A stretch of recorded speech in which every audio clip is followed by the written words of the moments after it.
Hey guys, welcome back to the Midnight Movie. I am joined by my partner in crime. Those of you who used to watch Cult of Man know my pal Noah here. Here I am, guys. And he's back from the East Coast. He is triumphant, Veni Vidi Vici. And one of the first movies we watched when he got back is one of my favorites of all time. If you guys don't know this movie, you have no reason not to. It is streamed free on Prime, on Tubi. It's a permanent part of the Criterion Collection, which you even stream it on the Criterion channel.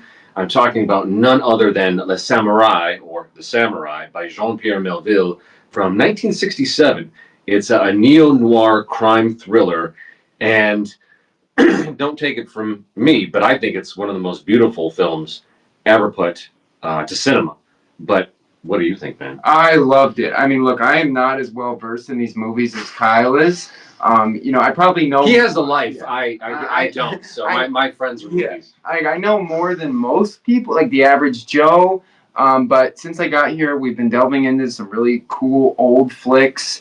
And I think this was maybe the first or second one that we watched. Yep. 1967, low budget. Alain, what's the guy's last name? Alain Delon. Alain Delon. You know, who was maybe one of the most handsome men to ever be in cinema. Yeah. This guy was great in this movie. He played it perfectly. This movie has so much inspiration for other movies, probably like 10 other movies. Tell us, what were some of the films that this led people to, was so good that it led other people to make films. All right, so I'm sure you're going to talk about this, but it is one of Quentin Tarantino's favorite films. He drew, Reservoir Dogs, all these movies, French Connection, Drive.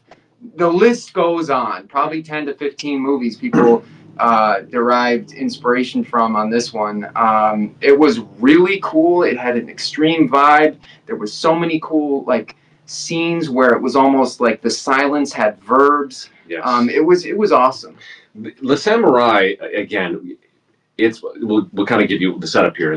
There's a man named Jeff Costello, and he is basically a gun for hire. Okay. Yeah. And he a contract killer, essentially. Yeah. Not unlike another one of my favorite anime characters of all time is Golgo 13, another contract killer, assassin for hire, and you can see in Golgo 13 plenty of influence from Le Samurai.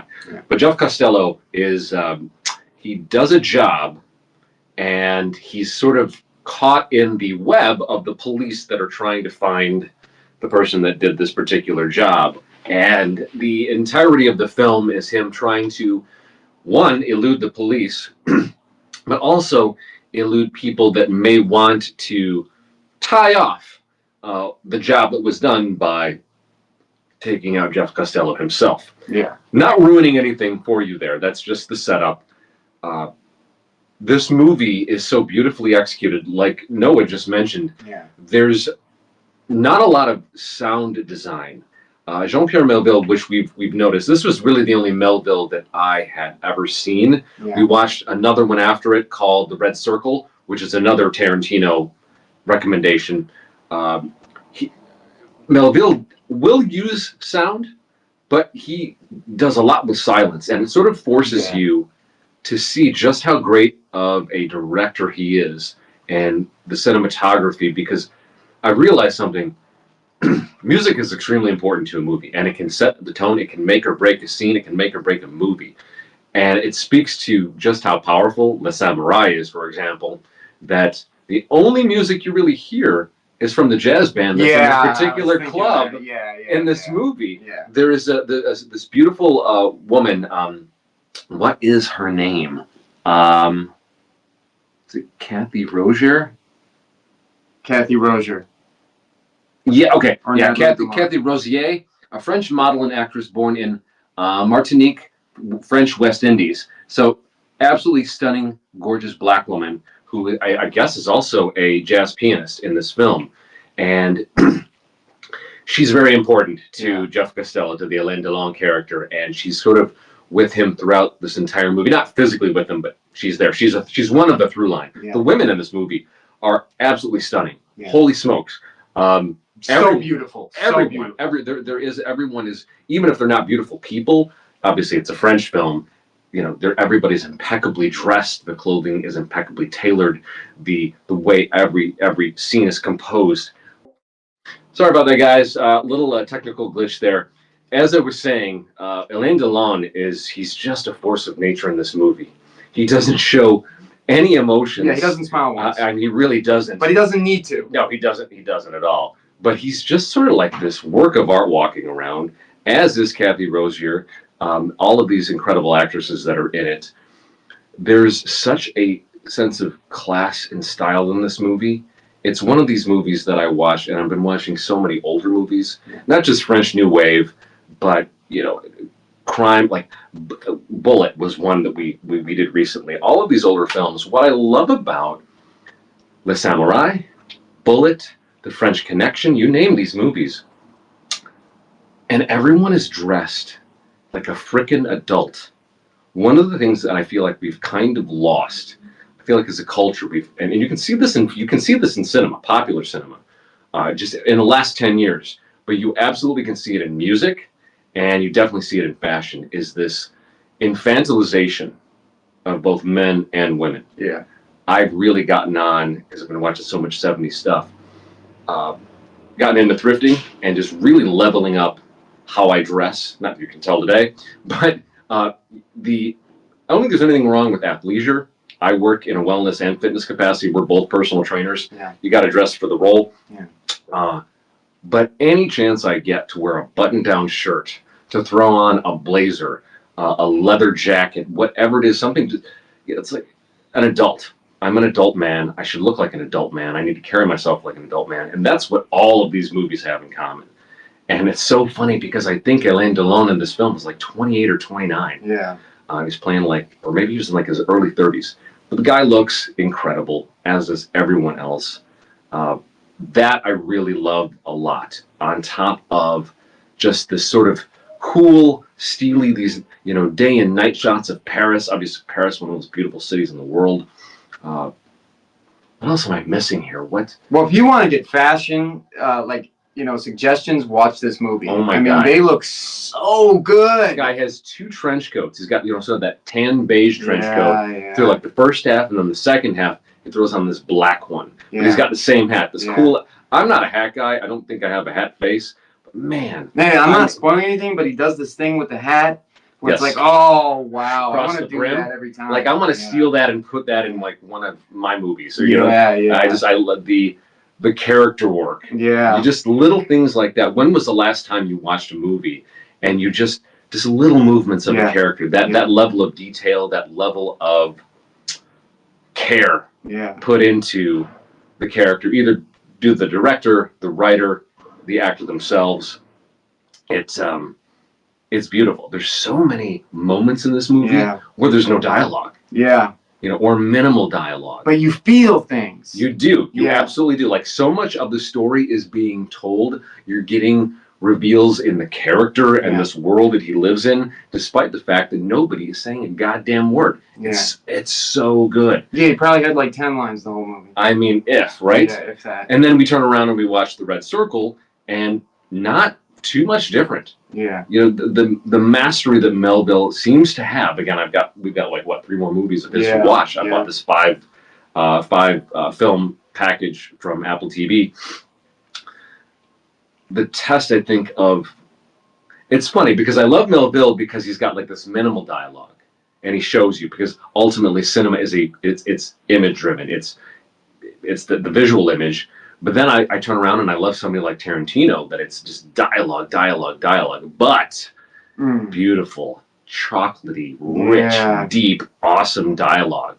Even if it's just Uma Thurman talking to Lucy Liu and they're saying "silly rabbit, tricks for kids," like something so inane or seemingly inane like that, or it's the entire opening scene of Pulp Fiction with those 2 at the diner before they pull their guns out. So I think it can be different things. But Tarantino, he's a student of cinema. He learned on his own, clearly has his own style. And that's the thing, is cinema can be different things. One is not better than the other. They're just different, and they're all fun. But I feel like Melville hits, for me, in a way because, unfortunately, so many of our action films and sci-fi films are freaking video games. Yeah, they're fake. Like you get hit in the face like 30 times. Boom, and we talked about this, and not to spoil anything, but there's a scene where somebody gets hit. Yeah.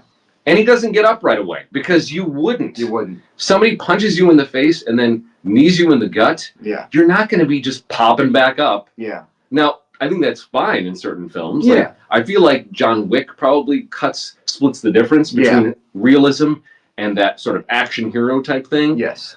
But, and I won't say the name, but a very popular film in an sci-fi horror franchise that came out recently, I watched on Hulu, and it just felt like they were trying to be too clever. It was like, and then this happens, and what if we have this, and then she does that, and then he does this, and I was just exhausted. Yeah. Whereas, because I'm a fan of the first 3 films in this absolutely legendary trilogy, and while there is action and there are things happening, this need today to throw everything and the kitchen sink into a movie, sensory overload.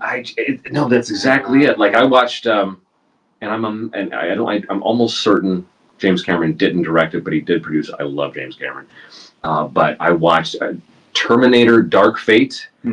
I mean, the last quarter of that movie, it was just like, boom, boom, boom, boom, boom, and it just doesn't stop. And it was like, okay, this is exhausting, and this never happened in any of the other films in the franchise. Yeah. Like, why are you doing this to me? Nothing wrong with action, nothing wrong with things happening, but you watch something like The Samourai, and it's just easygoing. Yeah. This film has a confidence. The film it's like Jeff Costello was a movie. Yeah, like this character that Alain Delon plays. Yeah. This guy has nothing to prove. He's not in a hurry for anyone. Yeah. He's a man who lives on his own terms, by his own code, but on his own time. And I really respect that. These people, these guys that are willing to have a slow burn. Where are the scenes in film today where you can see, okay, here's a guy over on this edge of the table. She walks in and coolly sits down, lights a cigarette, and they sort of stare at each other. Yeah. You're like, a scene that takes several minutes. Like, does anyone take the time to establish a freaking shot anymore? No. It's just like boom, boom, boom, boom. It's like, let a scene breathe. Right. Let us get a sense of these two interacting. Yeah. You've hired these beautiful, hopefully talented actors. You've put them in interesting or incredible, beautiful clothes. Let us take it in. Yeah. And that's what Le Samurai and the subsequent film we watched, Red Circle, really is. It's just like, well, we can meditate on this. Like, first, Red Circle, for example, there's a jewel heist in it. I'm not ruining anything. No. I have as much fun looking at the place they're robbing as the fact that they're doing this thing and you don't know how it's going to work out. Yeah. And that's the thing, too. Whether I'm watching Alain Delon in the opening, where he's doing the job, and he's ice cold and handsome and dressed like $1 million, that's as interesting as when he is at his hideout and he's smoking a cigarette. Like the opening shot is he's on his bed smoking a cigarette, and it's just his bird, his parakeet, just singing, and it hangs on that for a while. Yeah, it does. And I don't know if modern audiences are like, okay, is something going to happen? No, just freaking relax. It doesn't have to, it doesn't have to be the video gamization of not just film, but particularly sci-fi horror action. We're losing something. Yeah. Because if you look at, say, like the original Alien, the original Blade Runner, we're in no rush. Yeah. We get action. Right. But it feels more real. It feels more grounded.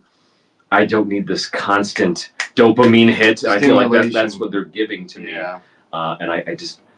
It's almost like a meditation. It is. And if you are a fan of like visual art, colors, like myself as an artist, a painter, you notice those palettes. Yeah, I know. There was about 45 different colors of blue in the movie. So that was awesome. Yes. Yeah. He was talking about, it's like, wow, that's super cool. I'm like, oh, wow, you're right. Yeah. Then you go to like another scene and like this woman, she's like in a yellowish golden room. Yeah. But then outside, it's like all beige and bleak. Yeah. And the colors of Jeff Costello, the character, it's very steely blue, but it's like sky blue and like baby blue and like gray blue. And again, real thought put into And some of it might have been filters, but this is 1967. Yeah. This guy had to put rooms together. Yeah. He had to find locations. Yeah. So then you've got okay, here's the color of the room, here's the color of the couch, here's the color of the wallpaper, here's the color of the furniture. Yep. And now I'm going to put him in this color shirt with this tie and Yeah. this hat. You can see the work of art. It feels like a painting. It feels crafted. It doesn't feel like a video game. No. And that's why I feel like it hits more. Yeah, it hits because, and then I turn around and I watch these movies that are way overproduced, and I'm like, I can't wait till we get past this video game sequence so we can get back to the frickin' movie. Like real acting. Oh my God. Yeah. Yeah. And that's something too. The ease of acting in this film. Minimal dialogue. Boy, did this guy know how to cast. Yeah. Kathy Rozier, she'll look at at Alain Delon from across the room. She's at the piano, he's at the bar, and you can see a warmth in her eyes, in her face. She's saying nothing. Yeah. And she's so interested in this mysterious man. But there's a sense of love and a sense of curiosity, and he's looking back at her, and clearly he's a hired killer. This is a man who has seen some shit in his life. Yeah. He's going through some shit. And yet, for as cold and steely and stoic as he is, there's a softness to him. Yeah, that's right. And just, folks, if you know what's good for you, first, anything you find with Alain Delon in it, you need to watch, because he was like the Brad Pitt, the Sean Connery of France, of his age. The guy, he actually just passed away, I believe, either this past year or 2024. Yeah. An absolute legend of cinema. An incredible movie. It has that, it's called The Samourai, because I think as Melville crafted this movie, he was influenced by Akira Kurosawa, who was doing all those great samurai films literally like from the 50s onward. So it's like you have Kurosawa influencing Melville, and then Melville influences Friedkin and influences Nicholas Winding Refn on Drive, and all. It's just so cool to see the etymology of how who influences who like what movie, and like seeing something pop up in one of their films, like, oh, he got that, yeah. Kill Bill, all that type of stuff. But for the fact that he is a hired gun and an assassin in 60s France, he has the spirit of a samurai. He's got a spirit of the lone gunslinger, like Clint Eastwood in the Dollars trilogy. Like, you see these correlations and these through lines that pop up. Just watch this movie. I can't say it enough. Yeah. And the dark scenes are so cool, because like in this day and age, we don't really see that many like dark scenes where you have to like really look and be like, what's going on here? Right. And I loved that, Yeah, a lot of night scenes where like he's driving around Paris, he's walking around Paris, he's like going down alleyways, he's sneaking through warehouses. Says somebody following him, somebody not. It's one of the most compelling movies I've ever watched. I'm so glad this guy loved it. I loved it. Because it really, based on what we're getting lately, it really stands apart from a lot of current fare. And again, if you're one of these people who is just like, I don't like anything coming out, well, again, we've got 100 years of cinema. And Melville, Delon, you can't mess with these guys. Check it out. Check out The Red Circle. We're kind of going down a Melville rabbit hole. I'm not sure that we're going to review it for this channel, because it might tank my views. Not that I'm getting any, but it's good stuff. Yeah. It's just, it feels, it is, it's like, I like it when I watch a movie or read a book, and when I'm done with it, I have a sense of spiritual satisfaction. Yeah. Like I didn't, I wasn't watching a TikTok video. Yeah. I wasn't watching some reality television bullshit. Yeah. Somebody took the time to craft an incredible story and shoot an incredible story. And it's as if it was just for you, those feelings. Yeah, and when you watch it, like, just pay attention to the bird. The bird was probably one of my favorite, like, inserts in the movie. It's really interesting, because I'm pretty sure the guy didn't train the bird. No. But how he managed to capture... Yeah. Because the bird is almost sort of like you have the chorus in a lot of... The chorus or the narrator in a lot of Shakespeare plays. And in the beginning, it's like, oh, the guy's got a bird. Yeah. It's easy to take care of. As an assassin, you probably don't have time for a dog, right? But then there's parts in where, like, the chirping is very comforting. Yeah. And it's like, is this an omen? Anyways, we'll stop talking about it. We don't want to ruin anything. Yeah. But Melville, Delon, Le Samourai in the Criterion Collection, streaming on the Criterion channel, streaming on a lot of other platforms. Do yourself a favor and check it out. And we will see you in the next one. See you guys on the next one.